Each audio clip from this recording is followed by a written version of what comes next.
To begin our panel discussions on COVID-19 response, please join me in welcoming our moderator, Mrs. Polidad, Assistant to His Excellency Minister, Secretary General to CRDB CDC. I would like to yield the floor to Mrs. Polidad. Thank you.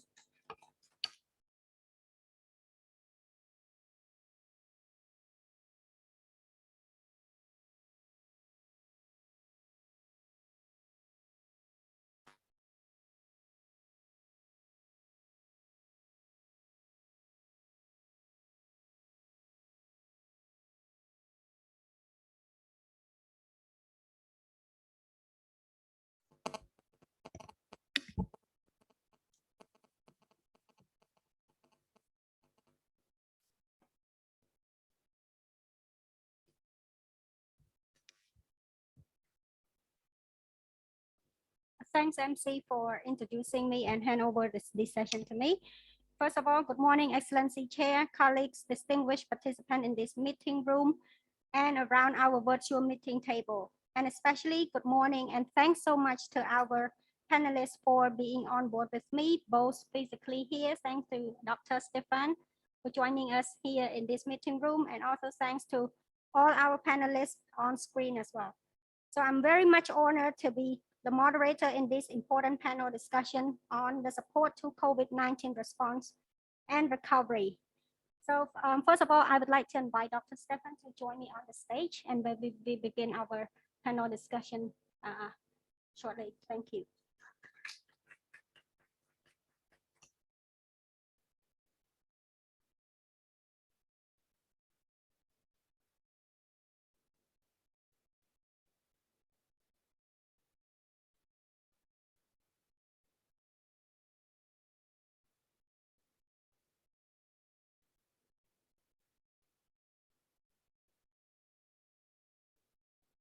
Hello. Okay. Dear Excellency, ladies and gentlemen, now we're talking about the session is about COVID-19 response and how development cooperation in each development partner portfolio support the government in this issue. So when talking about COVID-19 in Cambodia, if I were to recall the major timelines, the first emergence of COVID in Cambodia was in early February 2020. And then there was imported cases until late November 2020. There was a first local community outbreak in that time. And until February 2021, there was a large scale of outbreak. But then there was also vaccination rollout since then and quickly accelerated. Until April 2021, there was a citywide lockdown. And until mid-November, which was last week, the government reopened the border and a lot of restriction has been lifted as living in the new normal context, or living with the virus has become the new normal context. So against this brief background, or against this brief incidents, the royal government has made great effort to contain COVID-19 by putting up a lot of a number of policy options ranging from health sector to other multi-sectoral response, as has been addressed in Excellency Minister opening remark. And on top of this, the post-19 strategic framework to economic development and recovery has also been formulated, which aim to maintain socio-economic balance and revive growth, which focuses not only the speedy economic and people livelihood recovery, but also to ensure equitable, sustainable, and inclusive economic development in the long term. So there has been a lot happened over the course of these 2 years until today, the 25th of November 2021, in this workshop. So I must say that this workshop is very important, partly because it signals that we're here together, meaning we survive this pandemic. But more importantly, this workshop or this session is important because it will discuss the why we had survived so far, and given to the impact of pandemic to our development cooperation. So from this session, we can take away the peer learning of the good practices to feed into forming the how we can further and better live in this situation. So what I'm saying about survival and recovery and resilience here is in the scope of development cooperation area. With this, I wish to reiterate one among the great points that has been raised by Excellency Minister in his opening remark. He mentioned that the royal government of Cambodia has made effort to deploy the whole government approach, as well as to collaborate with all relevant stakeholders, including the development partners, as adopting the whole of society approach. I repeat, the whole of society approach to contain COVID-19. So on this basis, we all believe that the government has recognized development partner play an important role in supporting the royal government to address this issue. So therefore, we're going to hear our 5 panelists sharing their views, perspectives, and experience regarding 4 points. 1, the observation of impact of COVID-19 on development cooperation in the broad spectrum or as observed in their respective portfolio. Number 2, they will share with us the progress or best practices that has been done by looking at either the strategic policy level, for example, the formulation of or the implementation of overarching development partner strategy or any framework that has been put forward to support COVID-19 response, or at the project implementation level. 3, they will also share from their perspective, what are the observed challenges? And last but not least, the proposed solution toward those challenges. So therefore, I'm glad to have here with us the 5 panelists who are the High Representative from Asia Development Bank, from Korea International Cooperation Agency, from the Australian Embassy, from the Germany Federal Agency for Development Assistance, GIZ, who's here with us physically. Thank you so much. And the last panelist will be economist from the United Nations Development Program, UNDP. So if you might allow me, I'm pleased to firstly introduce Mr. Anthony Robert Gill, the Acting Country Director, ADB. He heads the Portfolio Administration Office at ADB Country Resident Mission. Anthony had a great involvement in Greater Mekong Sub-Region Program in various countries in Southeast Asia. He's the country economist with great experience in development professional. Mr. Anthony, can you hear me well? And can you talk well from?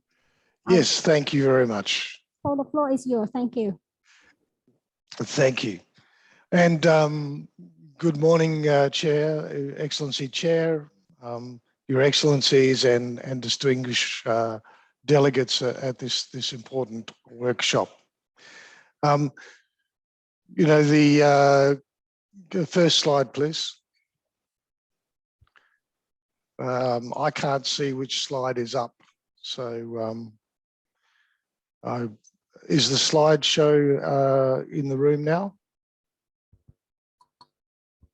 Okay, thank you. Next slide, please.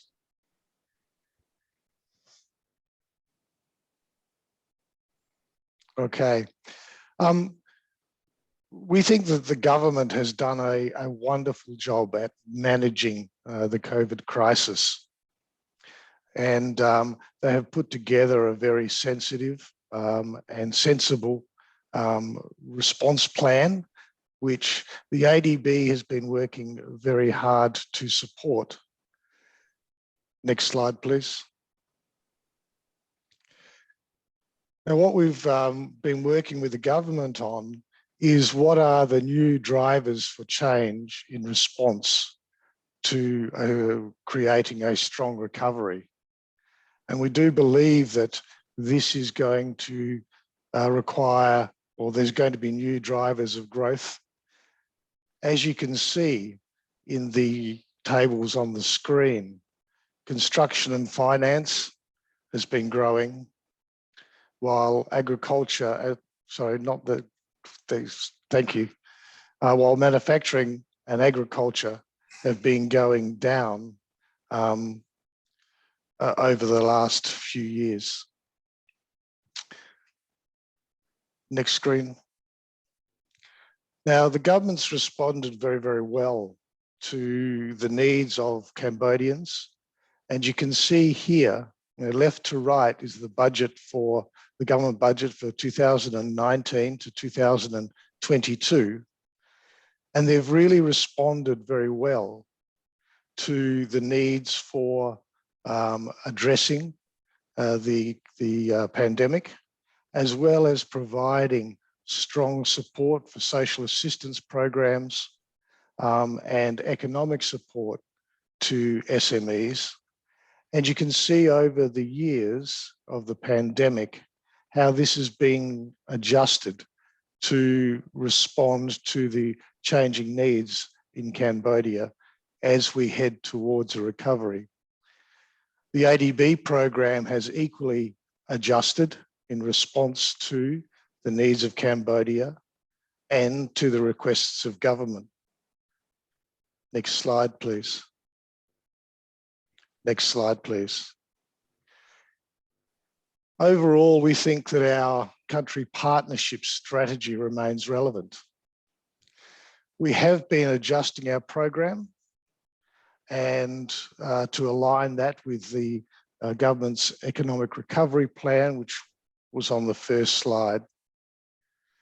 But we need to prioritise our investments based on their ability to provide an early impact to support the government and the country's recovery. We're increasing the amount of grants that we've provided, particularly through our health initiatives. And we are implementing support to areas where we think there is real opportunity for change, such as in Industry 4.0, financial institution reform, and new financial opportunities. Next slide, please. The first and most, well, the first opportunity is for this recovery is in the agriculture sector.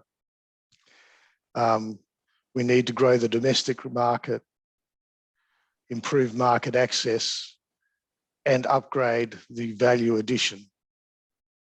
ADB is putting in place a number of programs and already has existing programs to support enhancing agricultural productivity and value adding that productivity and helping that get to market.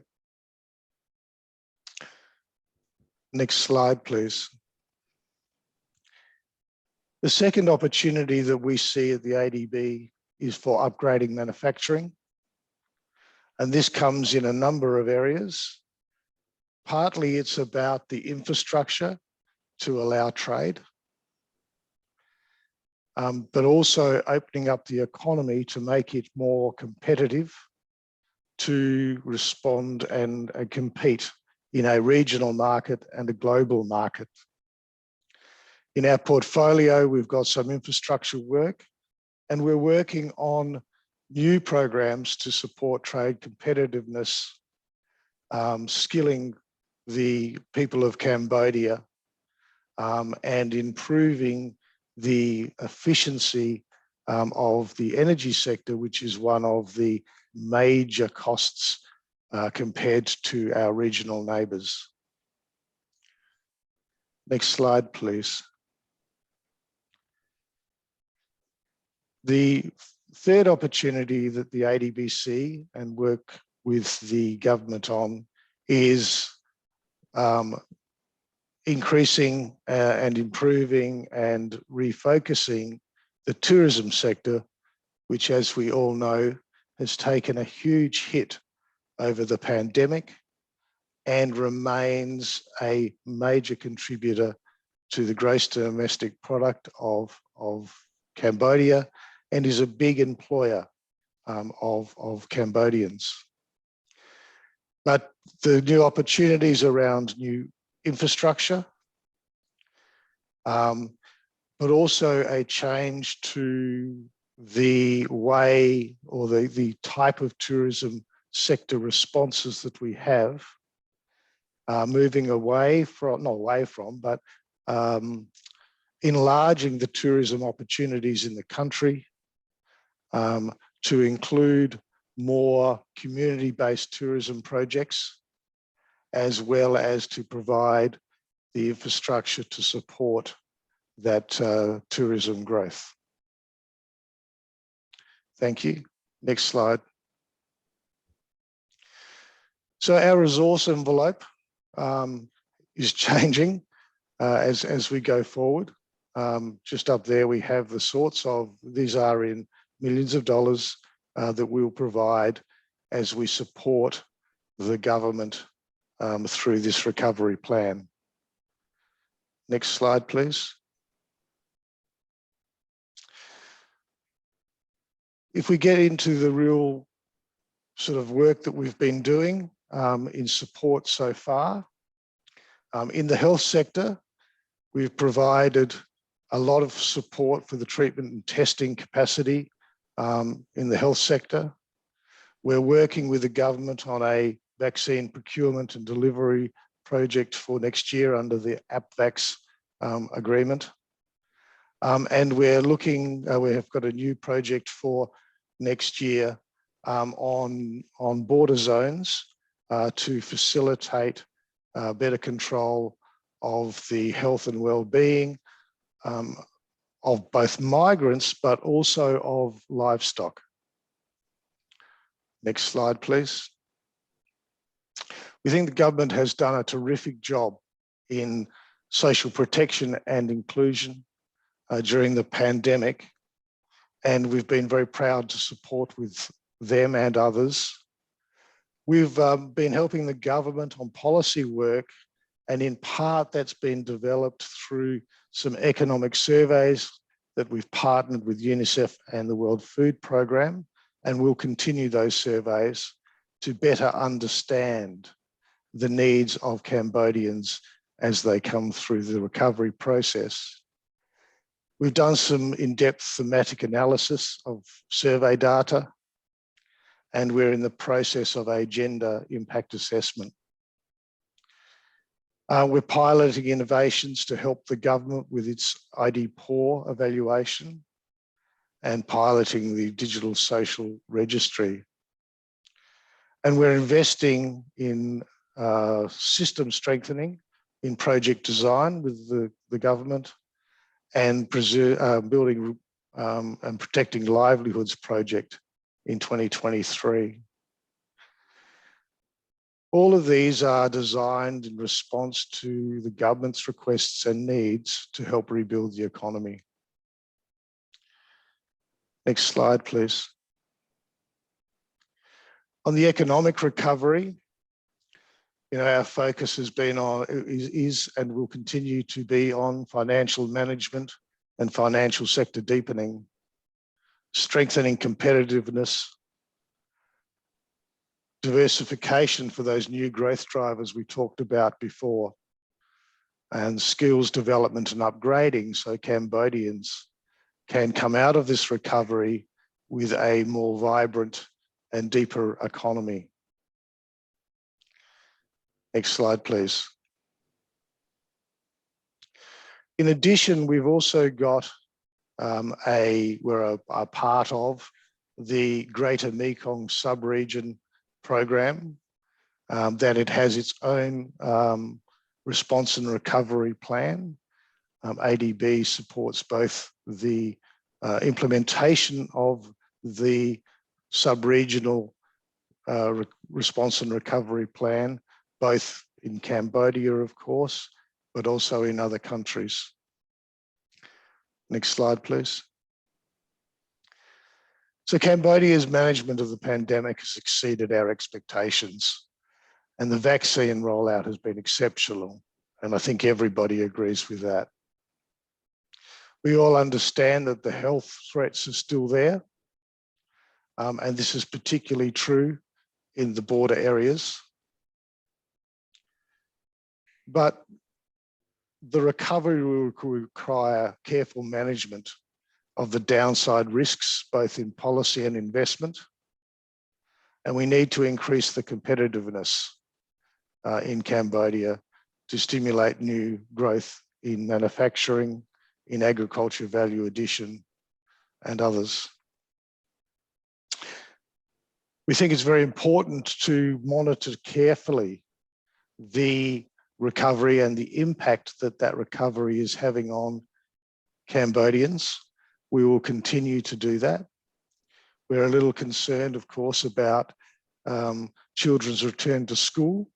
And we want to make sure that children are returning to school. And we'll also continue to work closely with the government and the community to support Cambodia's recovery in other areas.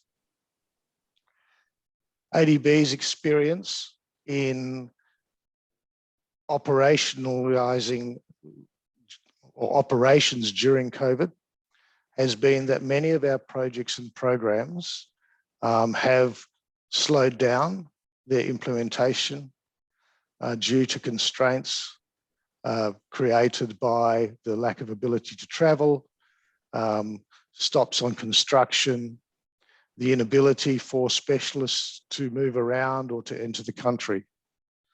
But we're coming out of that now, and we expect that our existing portfolio will again get back on track, and we will work with the government to do that. The other things we're seeing is that we have delays in our future project preparation due to the COVID lockdowns that have slowed down our ability to work closely with the government on preparing those projects. What I do think is true is that we've moved to a virtual world very well, and so has the government. We continue to be able to dialogue with the government on a regular basis, and that has been terrific. But it's some of those in-country, in the field observations and discussions that have been put on hold for a while that have caused those delays. So we hope to be able to wrap those up soon. Next slide. Thank you. I hope I haven't gone over time, and I look forward to any questions later on. Okay. Thank you, Mr. Anthony, for a very comprehensive presentation. I think you have brought up the up-to-date reflection of your portfolio support to the government with regard to respond to COVID-19. And my reflection would be on the fast evolving development cooperation landscape and the aid architecture context. Cambodia have graduated toward lower middle income countries and is moving toward LDC graduation. And the LMIC status mean a review of program, just like you mentioned, and including the shift from grant to the concessional loan. So ADB concessional loan is increasingly become more important, and the change of modality of support has a greater implication for the increasing role of ADB in so many things you have raised in your slide, and those include the adjustment of the program, upgrading market support to SME. So many progress has been there, and you have also raised challenges, but as the context has changed, restriction has been lifted, so we're back on track. Thanks to this. And actually, if we have some questions to ask, please bear with me until the final presentation. So the Q&A session will be open after that. So up next, please allow me to introduce the second speaker, the panelist, Mr. Song Yun Jun, KOICA Deputy Country Director. He supports Development Innovation Department of KOICA to develop innovative technology to tackle various development issues such as communicable diseases and climate change. So I'm very eager to hear from Mr. Song Yun Jun on what progress has been made under KOICA portfolio to support the government in this context. Please, the floor is yours, Mr. Thank you very much. Let me share my presentation with you.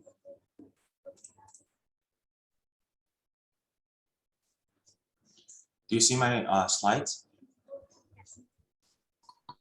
Yes, we do see. All right, thank you very much. Your Excellency, Chair, fellow delegates, and distinguished guests, good morning. My name is Youngjun Song, a Deputy Country Director of KOICA Cambodia office.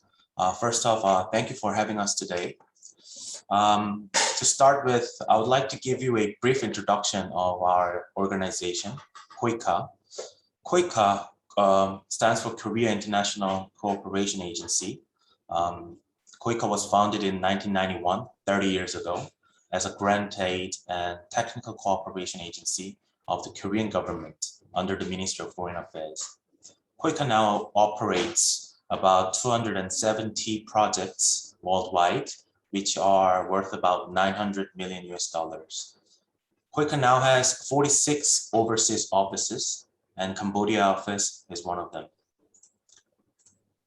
Now I would like to dive into the main topic today, how KOICA has responded to COVID-19 over the past years. KOICA's response to COVID-19 has been carried out under one strategic agenda called Agenda for Building Resilience Against COVID-19 through Development Cooperation, namely the ABC program. With a slogan, Save Lives, Save Livelihoods, the program is to be implemented until the year 2024. It is composed of three main programs: Action on Fragility, Building Capacity, and Comprehensive Cooperation, which will be covered and explained in more details later in the presentation. There are 8 core values in implementing the ABC program, namely the STOP principles and STOP actions. The principles are solidarity, trust, ownership, and partnership. And actions are speed in decision-making, transparency, openness, and participations. These values are pretty straightforward, so I don't think I'll have to explain further.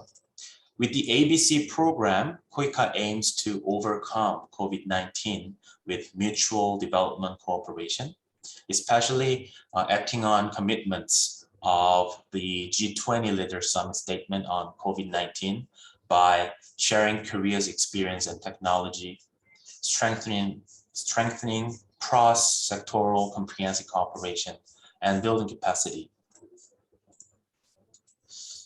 Three main programs can also be categorized into 2 phases, one in short term and the other in mid-term. The short term, which is in between 2020, the year of outbreak of COVID-19, through this year, 2021, to quickly respond to the outbreak of the disease.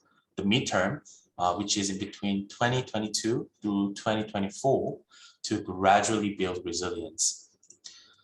In the last 2 years, we call it the response phase. KOICA has provided diagnostic kits, supported drug and vaccine development, provided emergency support to vulnerable groups as part of the Action on Fragility program, the first program. And as for building capacity program, KOICA has supported preventive efforts by raising awareness and build capacity for early detection. KOICA has also conducted research on Korea's response to COVID-19 and shared with global society in order to strengthen solidarity, and that is part of our comprehensive cooperation program, the third program. In the upcoming years, we call it the resilience phase. KOICA is planning to keep supporting capacity building on diagnostics for infectious diseases, formulate and implement programs to support prevention and detection of communicable diseases, and support development of national innovative technology as a means to build resilience against the disease in the future. Koika has also developed an online platform to share information on COVID-19 in general and our response to COVID-19. And we call it the COVID-19 Information Hub. You can just type in the URL or click on the URL to see more information. If you would like to find more about the ABC program, and you can search on the website. So that is the broad idea of our strategic agenda, the ABC program. Under the ABC program, Koika Cambodia office has also implemented projects and carried out activities. First off, with the Korean embassy, Koika has supported the royal government of Cambodia by sharing Korea's experience and innovative technologies. We provided real-time PCR test kits, provided positive pressurized walk-through booth, negative pressure Korea, and hygienic masks in the line of our activities. Koika has also collaborated with IOM, International Organization for Migration, under the title Strengthen COVID-19 Response to Returning Migrants in Cambodia at Point of Entry and Quarantine Center. We have improved access to COVID-19 related information for the migrant workers, improved the efficiency of COVID-19 screening and testing, and enhanced humanitarian assistance too. Also, as an emergency relief, Koika has also provided in-kind support for the vulnerable in Phnom Penh, Kampong Spu, Odomicai, Battambang, and Siem Reap, together with civil society and NGOs. We have provided emergency food packages and hygiene kits, including masks, raised awareness to prevent spread of the COVID-19, and collaboration with international organizations like IOM and civil society like NGOs are one of our means to strengthen solidarity. And this is basically the general ideas, general picture of what Koika has done in the last 2 years. COVID-19 has most definitely changed our everyday lives. And one of the challenges we faced over the last years was, and still is, that in implementing projects, personally, it was extremely difficult to carry out planned activities according to the schedule in a timely manner. And at the same time, it was extremely difficult to secure safety of our workers, coordinators, managers in the field. One positive case puts a break. The whole process must stop. So to answer this challenge, Koika had to become more flexible and agile, especially in decision making. And by that, I believe Koika ourselves has become more resilient to such rapidly changing situations like these days. And this is why we believe Koika agrees and emphasizes the importance of building resilience, especially as we are phasing into a post-COVID-19 era and gradually starting to resume our pre-COVID-19 routine and our lives. Koika does not neglect the fact that the threat still remains out there, yet we have gradually accepted the truth that now we have to live with COVID-19 from now on. And in Korea, we call it a with Corona era that is just around the corner and we are about to encounter. And this is why Koika is planning to continuously invest in R&D and will not hesitate to share our experience and know-hows with the rest of the world. COVID-19 and many other issues like climate change, I believe is a team project. One solo cannot solve all the problems on one's own. And this is also why Koika highlights on solidarity. I would like to conclude my presentation by saying that Koika will always be there with trust and solidarity to overcome COVID-19 and many other issues. Thank you very much. So Well, thank you so much, the representative from KOICA, for your substantive presentation, especially on KOICA ABC program to support COVID-19 response. I would like to stress on the great point has been raised there, the core value, principle, objective, and approach of the ABC program. It's really well structured around ABC letter, which is very interesting and easy to remember. And I believe the short-term and long-term priority of this program is well aligned with the Royal Government of Cambodia priority, especially articulated in the strategic framework to COVID-19 economic recovery plan, which include two pillars among three. If I remember correctly, it's what you mentioned there is response, which is well aligned with the recovery pillar of the government, and resilience. That's really well aligned with the government priority. Thank you for that, and please stick around. There will be question session at the end of the panelist presentation. So next up, I would like to invite, I'd like to introduce to you Dr. Rosita Armitage, the Aid Effectiveness Advisor of the Australian Embassy, a governance and development specialist with a massive experience in designing, evaluating, and managing development assistance program across Asia. So please, Dr. Rosita, you can have the floor now. Thank you very much. Are you able to put my presentation up? Thank you. Well, thank you to the Council for the Development of Cambodia for inviting me to speak. I'm now going to talk about the impact of COVID-19 on Australia's development cooperation, including some of the good practices that have emerged in the process of adapting our programs, and also some of the challenges that we faced in delivering the Australian aid program over the course of the pandemic.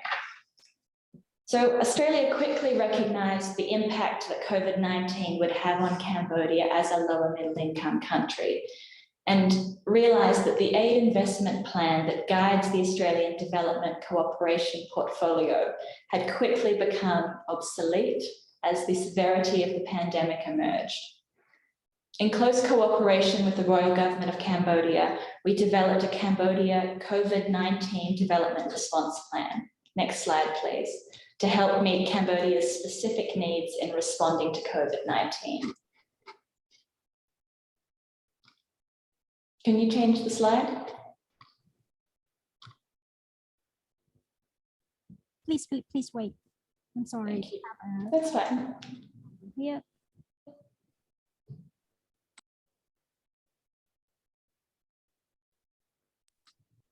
Yes, it's up now.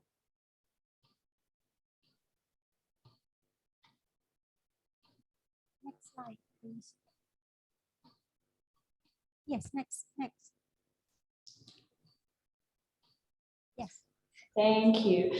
The plan sets out how Australia will support Cambodia's recovery through three pillars: health security, social stability and inclusion, and economic recovery. And the focus of the plan was aimed at enabling all existing aid activities to be refocused and reconfigured towards helping the Cambodian people respond to and recover from the crisis and its health, social and economic impacts. Next slide, please.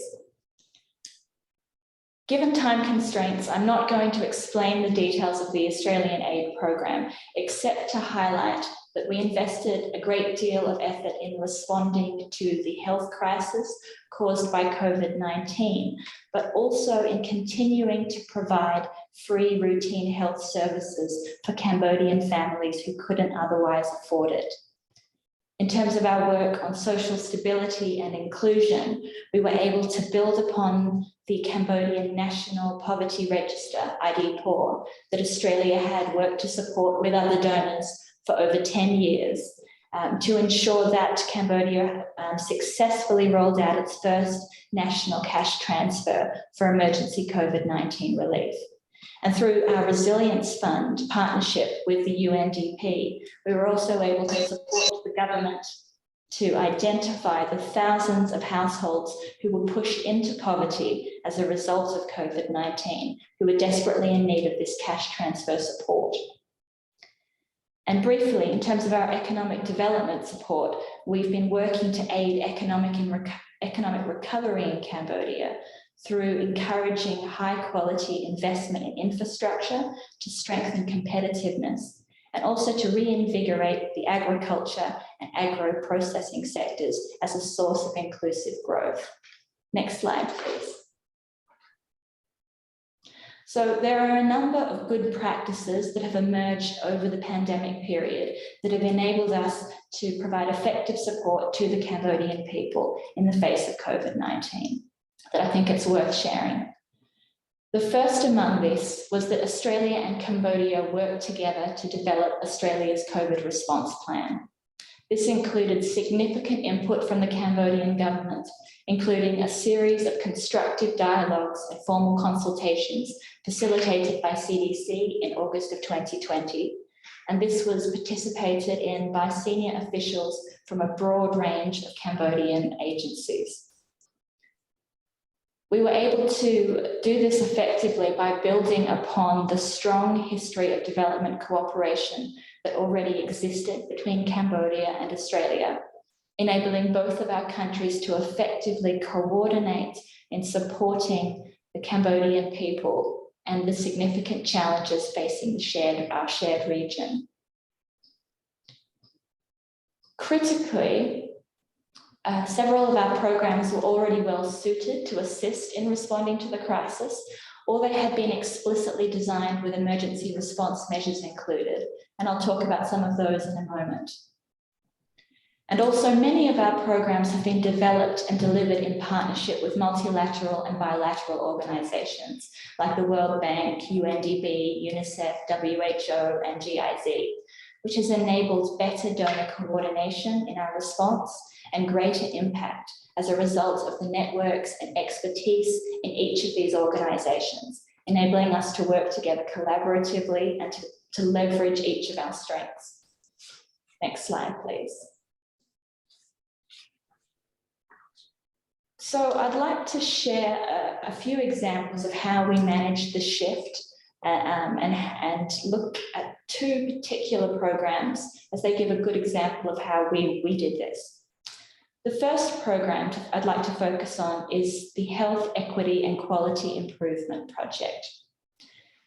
At the outset, it's important to acknowledge that Cambodia's health system was largely spared the impact of COVID-19 during the first year of the pandemic. There were only a few hundred cases and no deaths before 2021. And one of the major advantages of the H-Equip program was that it was designed with this emergency component built in that enabled us to very quickly respond to the crisis and to leverage H-Equip funds to support Cambodia's COVID-19 response. This was one of the earliest sources of finance for the COVID-19 response in Cambodia. These funds were used to purchase medical equipment, including ambulances and ventilators, to upgrade laboratory facilities, and to install PCR machines in Phnom Penh and other locations. And the project was so effective in this crisis environment because it was designed both to improve health outcomes and to increase financial protection for poor Cambodians. Because COVID had economic impacts in Cambodia ahead of health impacts, this was very important, enabling poor people to access services before the country was inundated with a very severe health crisis. There have, of course, also been challenges. The program entered into a second phase of design, and because many government officials were understandably focused on urgent COVID-related needs, our consultation process was delayed, and that slowed down the implementation of the second phase of the program.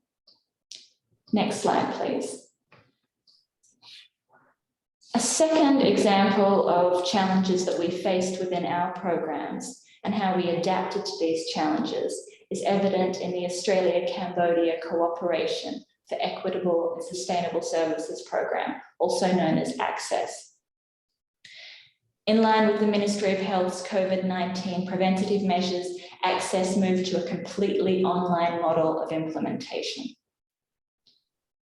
However, while online delivery of activities reduced the opportunities to spread COVID-19, it did also create challenges for our partners who were less familiar with online technologies, and in some instances compounded the barriers experienced by small organisations and service providers and the marginalised people that they serve, particularly people with disabilities.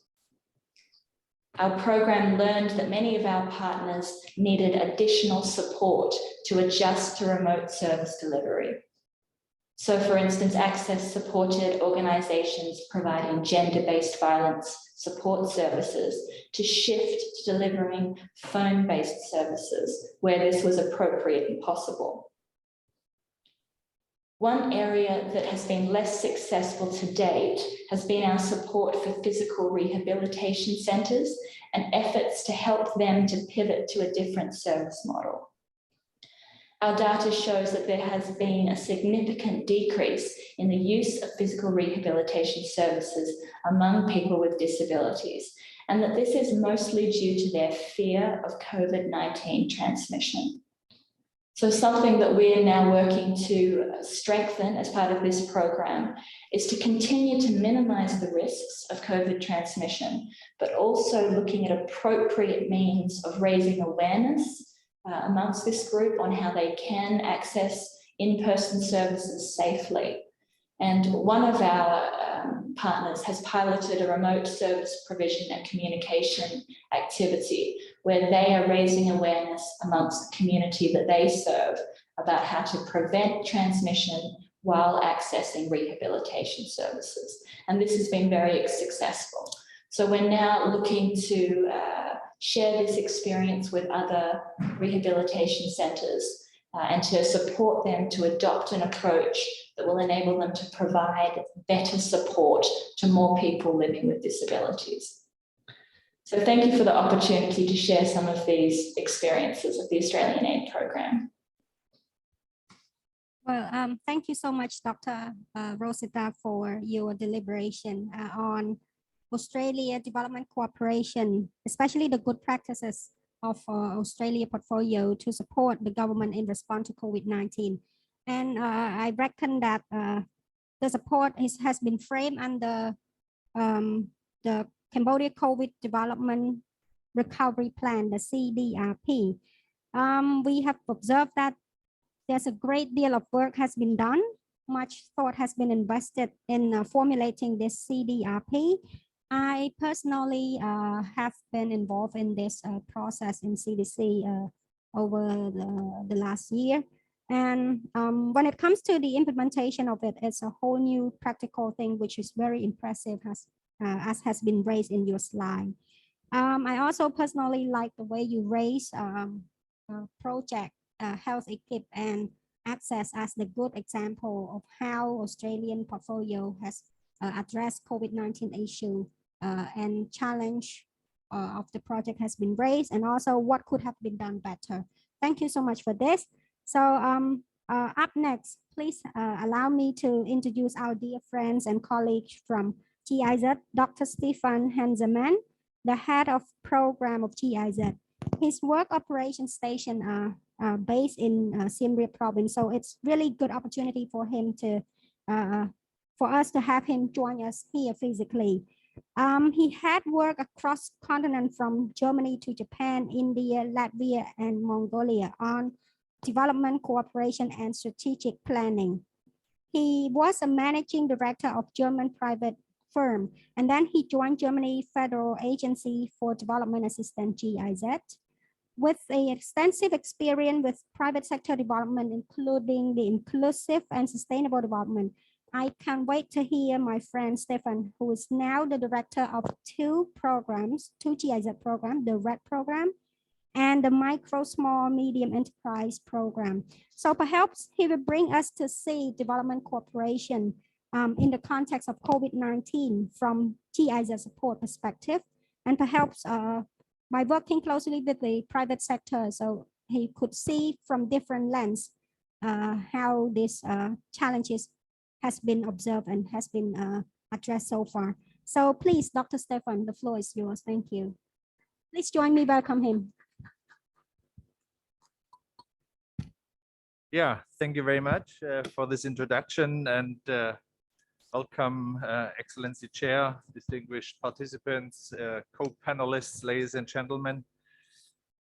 I am indeed very happy to be here for the simple reason that it is almost like normal to come together again and to have a workshop. After all those months of lockdowns and not being able to go out and reach out and meet people and do things, it feels really good. Although I have to admit, I still am not used to wearing masks. I think I will never get used to that, but I think it's a necessary thing to do.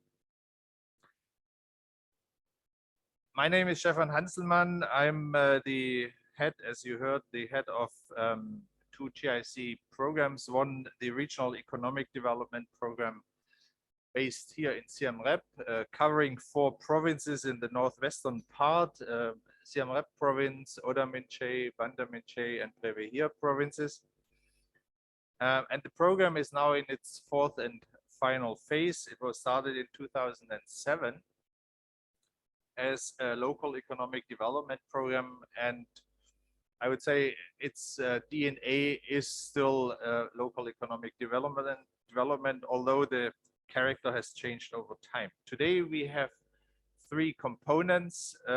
One is good economic governance for local economic development, primarily working with subnational administrations on economic development. The second one is private sector development and vocational training, looking at the promotion support for SMEs, micro, small,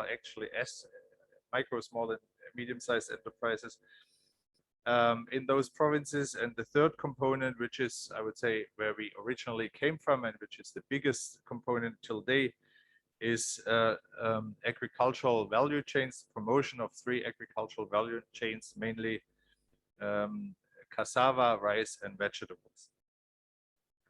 Now, I'm not representing GIC here in its totality, so to say, so I'm not speaking on behalf of GIC from a country perspective, neither am I representing here the German Ministry for Economic Cooperation and Development, but I'm speaking here as a implementing agency, as an implementer, so to say, working at the grassroots level with our beneficiaries, with our clients in those provinces.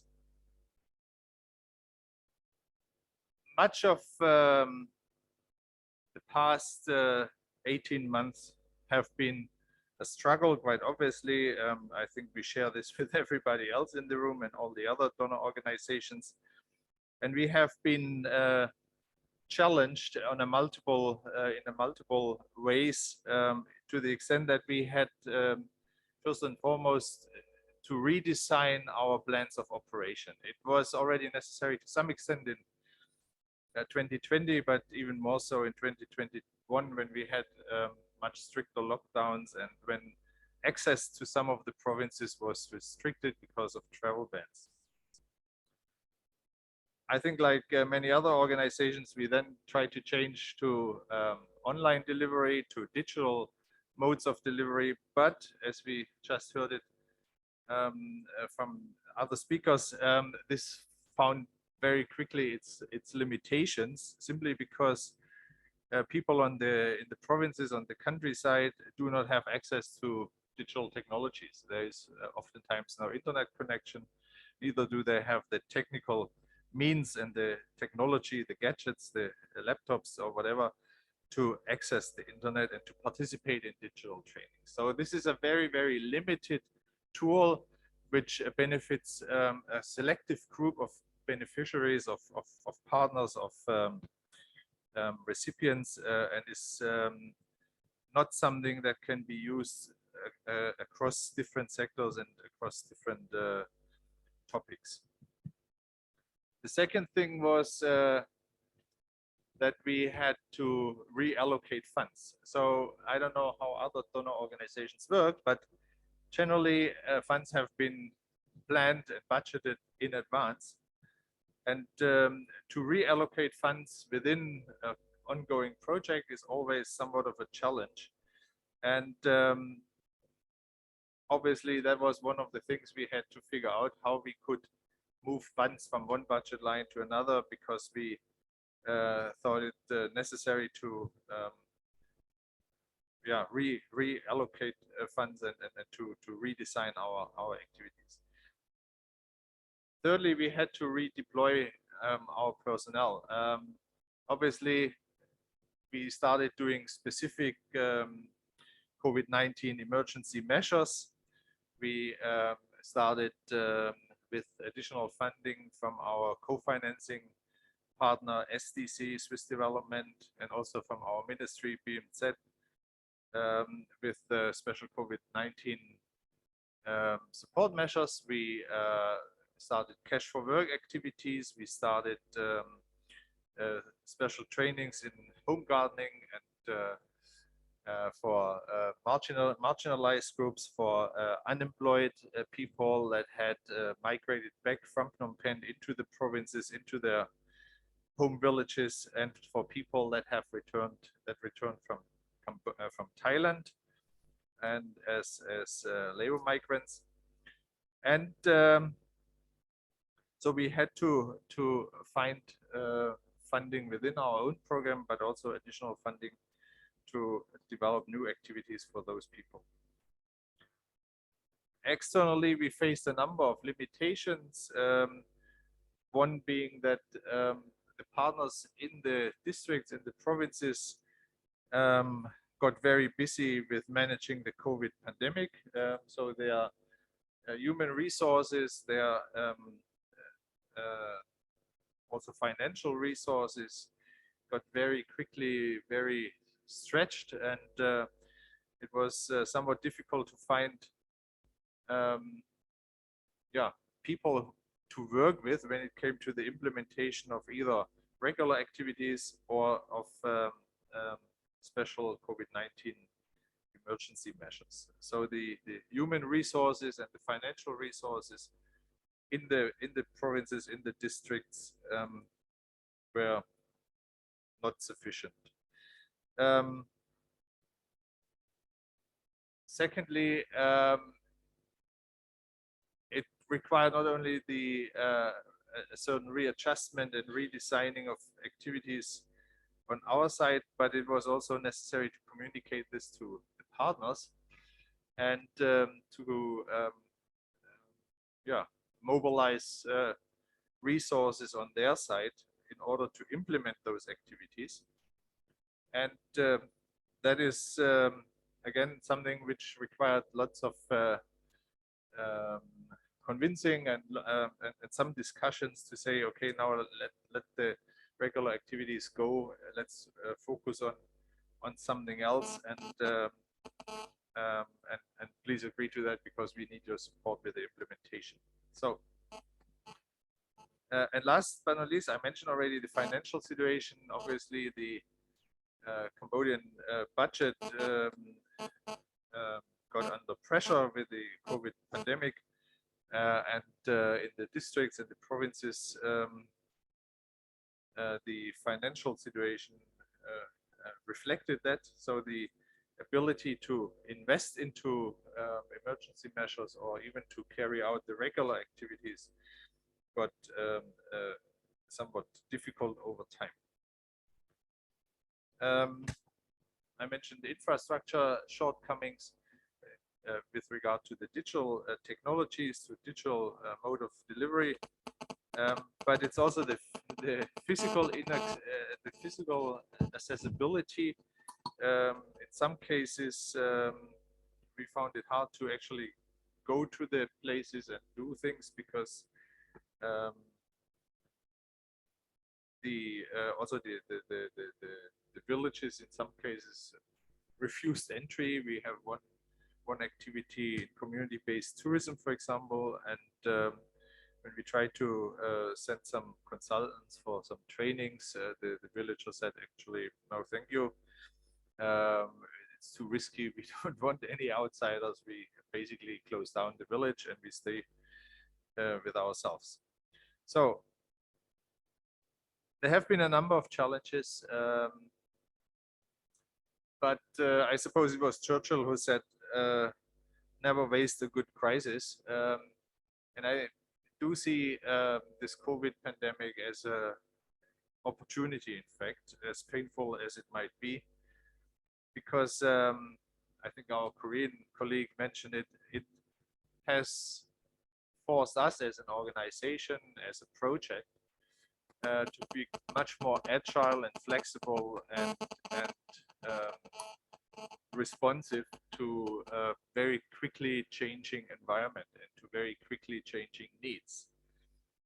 And obviously, it would be a good thing to carry this into the post-COVID phase and keep this momentum and keep this ability alive to react flexibly and agile on the demands as they come from our partner organizations, from our partners in the provinces, but also in government, on the government level, in order to program activities in direct response to the needs and to the requirements. The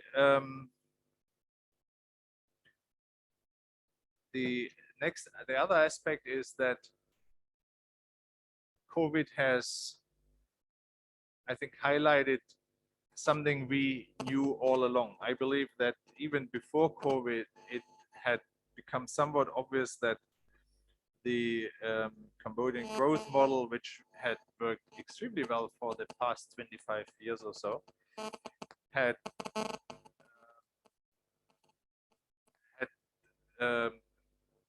kind of outlived itself. It was obvious that some of the sectors needed either some upscaling or some further development, or that the economy as such needs to be diversified and modernized and brought to a new level. And I think COVID, again, as painful as it might have been, COVID has underlined that need for change, that need for transformation. And I think this is a huge opportunity, not only for the country, but also for us as donor organizations to kind of sit down and think it over and redesign our plans and our activities and our programs to the changing needs and to the changed environment and to the changed outlook of the of Cambodia's development for the coming 10, 15 years.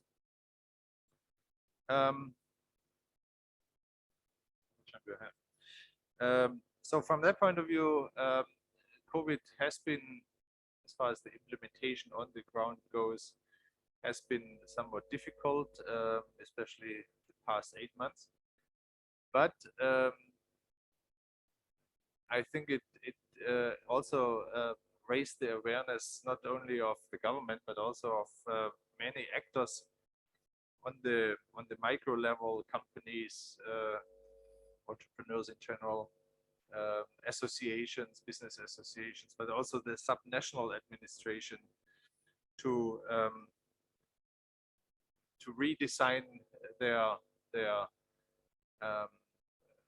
next steps and to pay more attention to broad-based economic diversification and modernization. I believe the challenges will remain for a few more years. Companies still find themselves in a very difficult situation. Access to finance is a big issue. Many companies are literally with the back to the wall. They have no financial reserves. So all these plans and ideas about modernizing the economy and taking it to a next level will require solutions that do not necessarily build on the financial resources and financial reserves of companies, for example, because they simply do not have, after practically 2 years of economic crisis, they do not have those resources. Same goes with digitalization. Digitalization in the provinces is a huge problem, and it's a huge task, and it's something that will require years and years of a very focused and dedicated support in order to build not only the physical infrastructure, which is lacking, but also to enable people, companies, individuals to use and embrace digital technologies and put them to some use, either through, for example, e-commerce solutions, through digital marketing or sales, and or through I don't know, selling things. Procurement, for example, would be another aspect. But it will take a long time, because the starting point is somewhat low. So the last thing would be to encourage the subnational administrations to mobilize their resources and their capacities. A new investment law has been released, and which enables the provinces to do much more in terms of promoting investment into their provinces, also foreign direct investment, and that will be also another very important tool to promote economic development and diversification. Having said that, I'm optimistic that the year 2022 will show some significant change and improvement. We are all looking forward to finally being able to go out again. As I said, after basically 18 months of driving with the foot on the brake, we are now ready to spring into action. Thank you very much.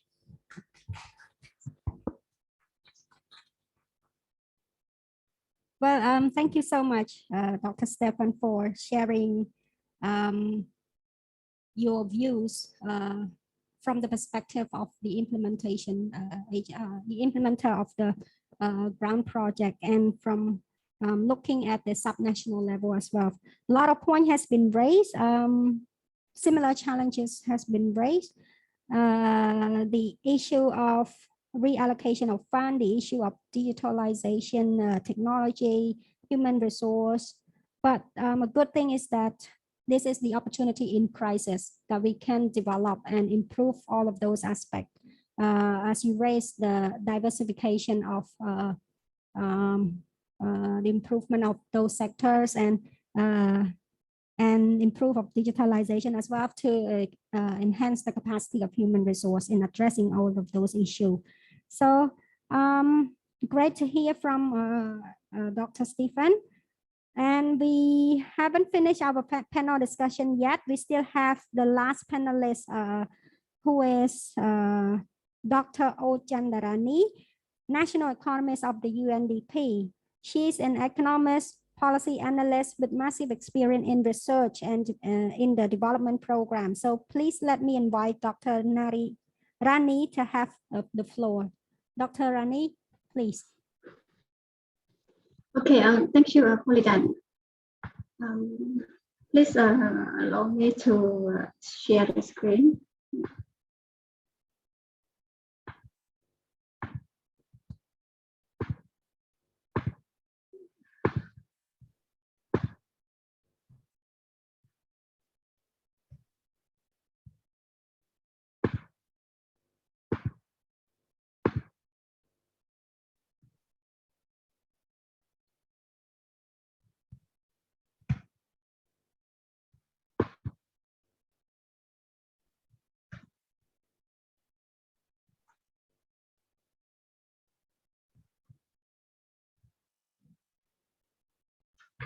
Okay, do you see my screen now?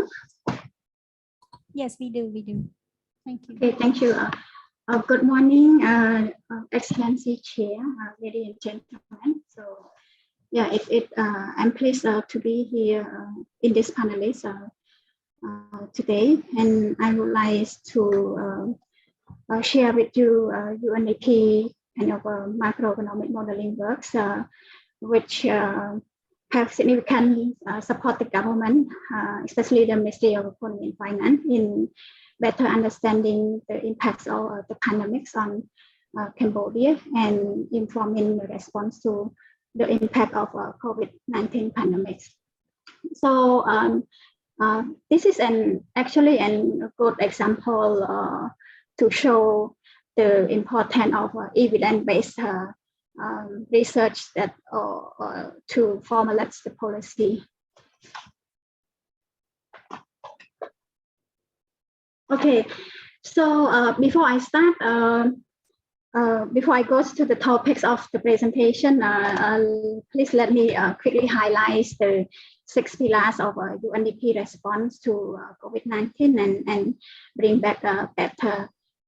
So this is first developed in 2020, and one of which is the support of the government to have an inclusive stimulus package, which include the work on macroeconomic modeling of the social economic impacts. We also provide support on emergency social protection, working with other DP, of course, accelerating deployment of e-commerce solution. So basically, we bring SME online, and another work is on investing in circular economies, and as well as countering the misinformation about the COVID. And in terms of like health support, we also like work with the Ministry of Health, with other UN agencies to bring in the medical equipment and supplies. Okay. And in 2021, we especially deepen our work on strengthening social protections and catalyze the green growth and digital recovery, as well as expanding the option of SDG and development need financings. Okay, maybe let me kind of like talk a little bit about like the opportunity and the challenges, like as other DP already like mentioned. We also see that the government see the pandemic crisis is an opportunity for transformation. This reflects in the 3O economics response plan of the government that kind of like highlight by the ADB panelists. So actually the crisis is also potential to leap forward with the policy option that earlier we may have seen out of reach. For example, we see the crisis give us an opportunity to create a transformation policy in social protection, as well as in universal health care.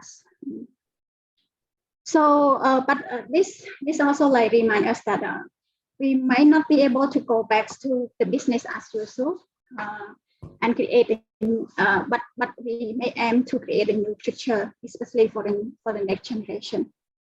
So that's why one of the challenge of the government and other DP may also like think about going beyond the pandemics, as the representative from GIZ just mentioned. So especially going beyond the, especially on how to sustain of like the economics and social stimulus package beyond the pandemics.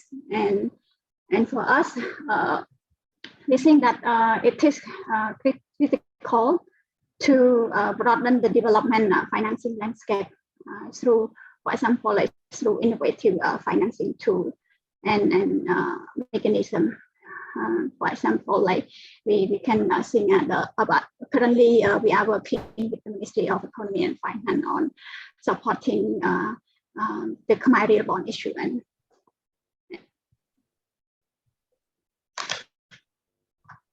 Okay, so let me go back to the topic of the presentation.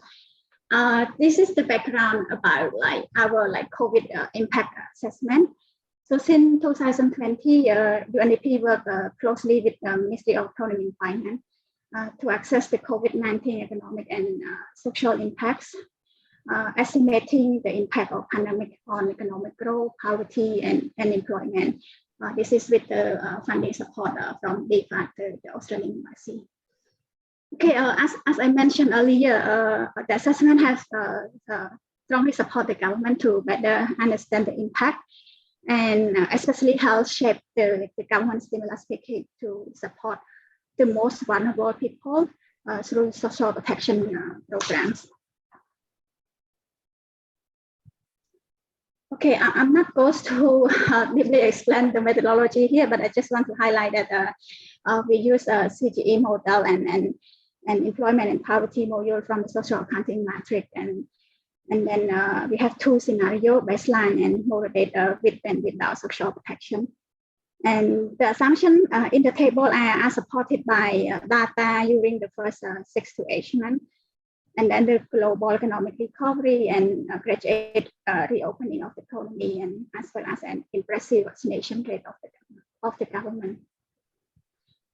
So both baseline and moderate scenario are built on the assumption related to some sector, like the performance of agriculture, government, non-government, export, construction, tourism, transport, and communication sector, as well as take into account the lockdown during April and May.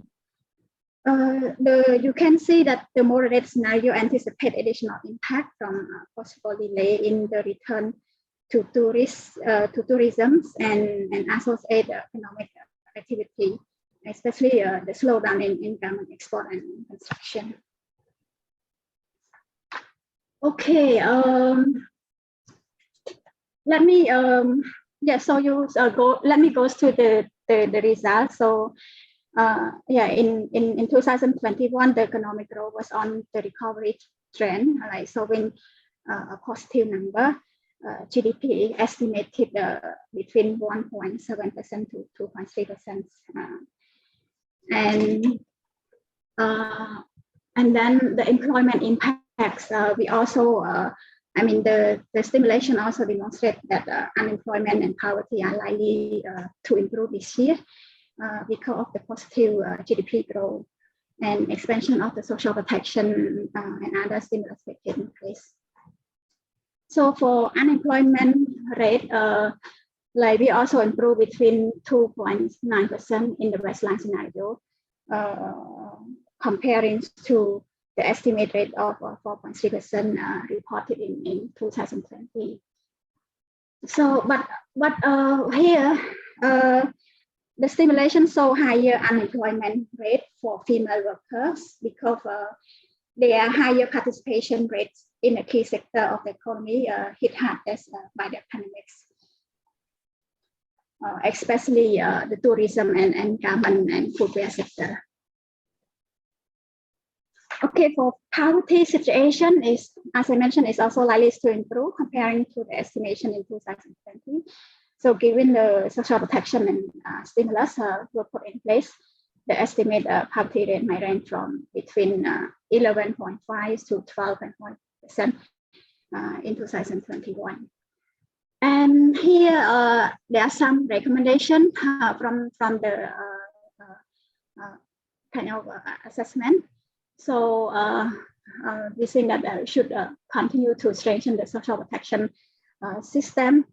And then it's also like the Cambodia may also like consider some other measure, for example, like support the income and employment generation in the economic sector, and as well as trade diversification and competition as well, and may also like consider like a pro policy measure that supports the local economic production. Okay, I would end my presentation here, and then if happy to answer any other question. Thank you. Thank you. Thank you so much, Dr. Rani, for sharing with us the impact assessment work done by the UNDP. I think what stands out in the assessment is pretty obvious. It reveals the significance of data for the evidence-based policy analysis. So having to obtain the data from a quality data source is very important. And that really resonates well with the theme of our training today about the customization of our ODA database to tackle or to track the ODA data in our system. And I also reckon there's a lot of data shown in the report, especially it's more important that data is useful for those last points in the slide recommendation, which I believe most of them has been well addressed or well taken action by the Royal Government of Cambodia promptly. So dear Excellency, ladies and gentlemen, now the floor is open for a Q&A session. We're a bit running late in time, so probably we still have 15 minutes for Q&A and reflection. So please kindly raise your hand if you have questions in this meeting room as well in the virtual platform. Please press the button, raise your hand, and our IT expert will signal us. And kindly identify yourself and direct the question to the panelists whom you're asking. Thank you, please.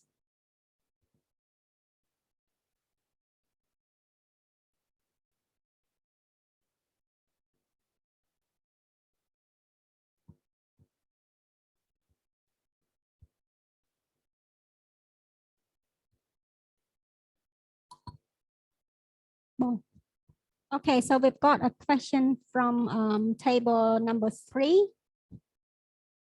Yes, the mic is on the table, please, Bon.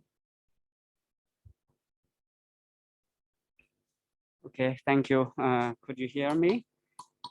Yes, ladies and gentlemen, my name is Kim Lumong Bopata, Deputy Director of Policy Department, CRDB CDC. Today, I have 2 questions to our panelists. First, from to Mr. Anthony from ADB. My question is, in your capacity as the co-lead donor facilitator, could you tell us about critical observation in development partner coordination regarding support to Cambodia in line with the current changing context, like my colleague just mentioned earlier, especially in the COVID response? For our perspective, the government still recognize a partnership that is remain a critical point, but it must be in line with the context change. My second question to Mr. Song Jung from Goika, that I heard you just mention through your presentation on the online platform, which serve as the information hub. I think it is useful for the analysis as well as for the policy dialogue. Could you widely disseminate, is it widely disseminated with other development partners as well as government counterparts? Thank you very much.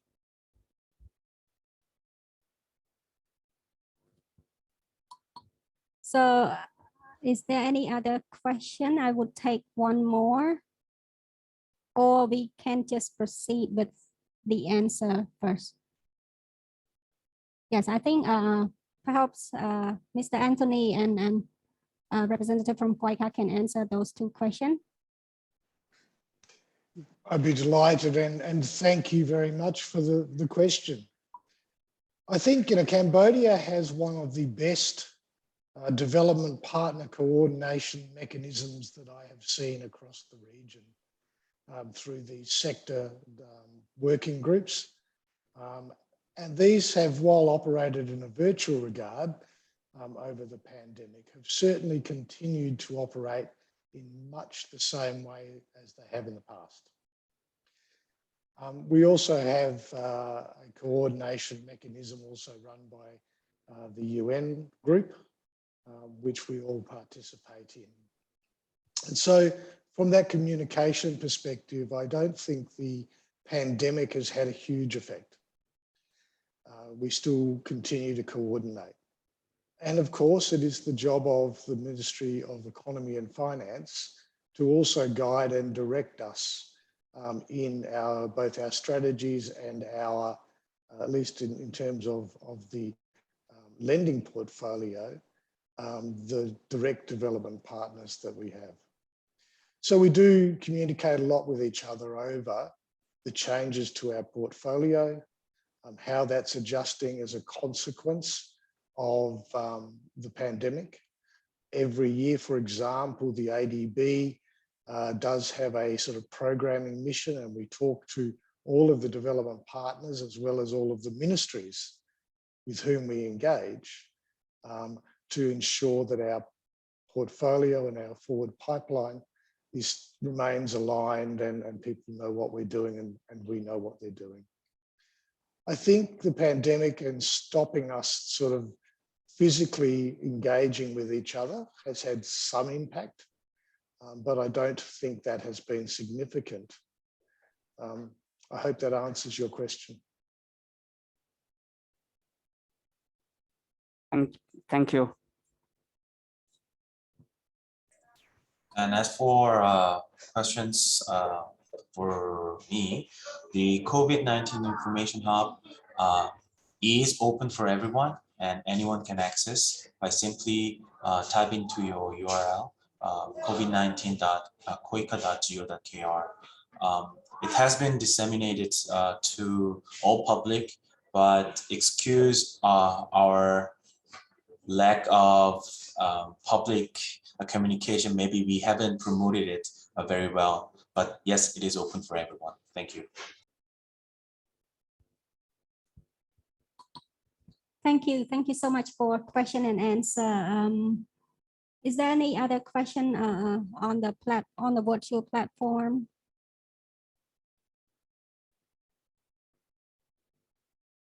Or then I have my questions. Okay.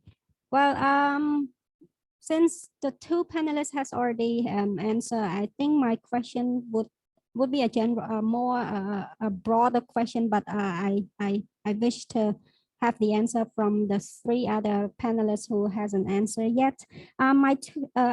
The two questions are, the first one, what is your thought toward the role of development cooperation or the portfolio role in supporting government response to COVID-19? I believe this point has been already raised in those progress in a number of good practices, but in a nutshell, what is your thought toward the role? And from that experience, what are the two or three, but let's say two, key success factor? Do you think is the quality of your development cooperation or partnership with the government in this COVID context? That's the first question. And the second question, looking beyond, what is the future commitment or the future support to Cambodian government to address COVID-19 response and recovery, and what sort of collaboration required for this future commitment? So it's sort of small question in the two questions, but I repeat, the first one is your role and the key success factor. And the second one is looking beyond, what is the future commitment to support and what sort of collaboration required in this sense. So I would give the floor first to the aid advisor from Australia Embassy. Doctor, perhaps you want to answer first, and then followed by our friend here, Dr. Stefan, and Dr. Rani, if you would like to answer. Thank you. Sure, thank you. Well, I think Australia's role in COVID-19 is really to stay focused on the core areas of our expertise and to focus our development assistance in the three areas that I outlined in the presentation, which are health, social stability and inclusion, and economic development. And given the size of Australia's development assistance, our core strength is really in providing technical expertise that we can use to support other partners, and particularly the government of Cambodia, and also leveraging that expertise and that partnership through working with other organizations working in Cambodia to support the COVID-19 response. I think the success of our work so far has really built upon that strong relationship we've developed with the government and also with other Cambodian organizations helping us to deliver our programs, and in the very productive partnerships that we've developed with other development partnerships who have expertise and relationships of their own. So that has enabled us to make a significant impact and to continue to focus on these three core areas where we have this technical expertise to contribute. Thank you.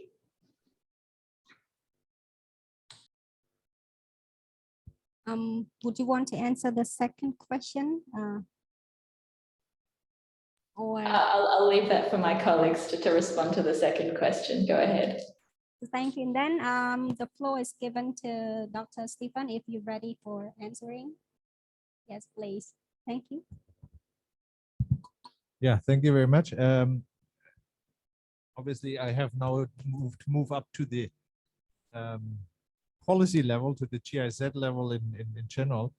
Well, core areas for many years have been public health. ID Poor has been mentioned several times.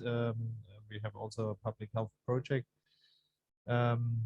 So support to the for sustainable agriculture, I think, would be the second central area where GIZ has been active in the past and has also put a lot of attention to during the COVID crisis. And the third aspect would be economic development, private sector development. I would say in terms of outlook, this is probably the area where we will have, where we will see much more in the coming years. I myself will, once the RED program ends early next year, I will continue with another program called ICON, which stands for Improved Competitiveness of National Enterprises. We believe that competitiveness as a catchword, as a keyword, which of course needs discussion and operationalization, but competitiveness is, I think, one of the key elements and key aspects for Cambodia's future economic development. This is one, I would say, the three areas where we will focus on. I believe that Germany's development assistance and also GIZ as an implementation agency has always been rather flexible compared to many others. I think we have always tried and I think successfully tried to stay close to the requirements, stay close to the needs, and close to the wishes and expectations of our partner organizations, of our partner governments. Obviously, this is something we need to maintain. This is something that is now, with COVID and also post-COVID, probably even more necessary than before, because I believe that in case of Cambodia, there are plenty of opportunities arising in the coming years, but I think it will require a very flexible approach from both parties, from the donor community, but also from the Cambodian government and its institutions, to actually grab those opportunities and use them as they arise. I think there's a lot of globally, there's a lot of shift going on. There are a lot of global value chains are changing. Companies are relocating production, not only in Southeast Asia, but also in Southeast Asia, moving out of China, moving into neighboring countries. So there are opportunities for a country like Cambodia, but I think it needs a very fast, but at the same time, a very thorough assessment which of those opportunities can be exploited. Because it will require, for any of those, it will require the allocation of resources, it will require input, it will require government policies to bring Cambodia into the position to actually use those opportunities, and that will, I think, also require some close cooperation and close coordination between all the different actors. And I think the presentations we heard over the last hour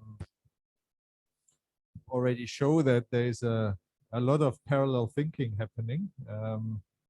A lot of I didn't actually, I needed no own presentation because I could basically say, well, much of what we will do has already been mentioned in some of the presentations by the other speakers. So there's a lot of similarity, there's a lot of co-thinking, and that is good because it shows that there's some sort of a common understanding materializing, and I think this is a good thing.